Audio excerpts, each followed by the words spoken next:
খুব দুঃখজনকভাবে আমি সম্প্রতি লক্ষ্য করছি যে রাজনৈতিক এবং সাংগঠনিক দায়িত্বের কারণে আমাকে বিভিন্ন সভা সমাবেশে বিভিন্ন সময়ে বক্তব্য দিতে হয়, মিডিয়ার সামনে কথা বলতে হয়, বিবৃতি দিতে হয়।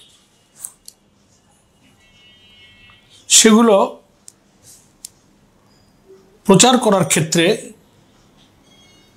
আমরা লক্ষ্য করছি দুঃখজনকভাবে বক্তব্যটার একটা খণ্ডিত অংশকে অথবা পূর্বাপর সম্পর্ক বিচ্ছেদ করে দিয়ে অথবা কথাকে বিকৃত করে দিয়ে অথবা আদৌ আমি যে কথা বলিনি সেই কথাকে ফটোকার্ড বানিয়ে ছবি, বক্তব্য, কণ্ঠস্বর, একটা কথার লাইনের একটা অংশ কেটে দিয়ে আরেকটা জুড়ে দিয়ে বিকৃত অর্থ হয় এমনভাবে এসব বক্তব্যগুলোকে প্রচার করা হচ্ছে।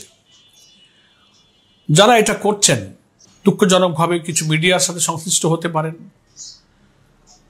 আমার রাজনীতি বা জামাত ইসলামী বা আমার ব্যক্তিগতভাবে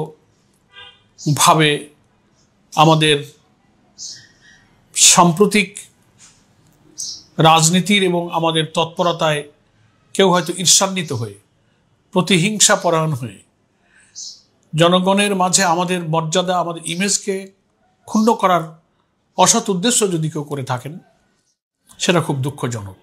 সৎ উদ্দেশ্যে কোনো কল্যাণের জন্য তো মানুষ কারোর বক্তব্য এবং কথাবার্তাকে কেউ বিকৃত করে না।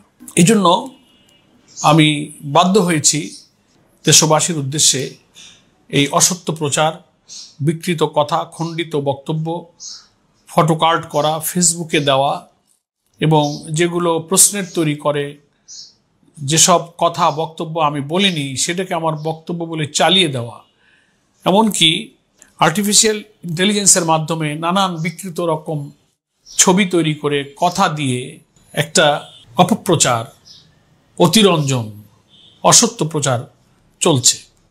এটা মোটেই কাম্য নয়।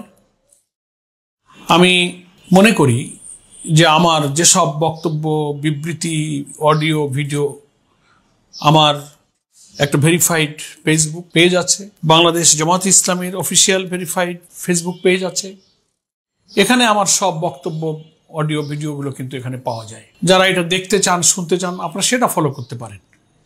কিন্তু বিভিন্নভাবে বিভিন্ন জায়গার কথাকে বিকৃত করে, সংবাদপত্রের কথা বিকৃত করে নানানভাবে এভাবে অপপ্রচারটা রাজনীতির জন্য, ভদ্রতার জন্য, সৌজন্যতার জন্য, সততার জন্য, ব্যক্তির প্রতি ব্যক্তির যে মর্যাদাবোধ, এগুলোর সাথে আসলে মানায় না। আমরা এটার সাথে অভ্যস্ত নই।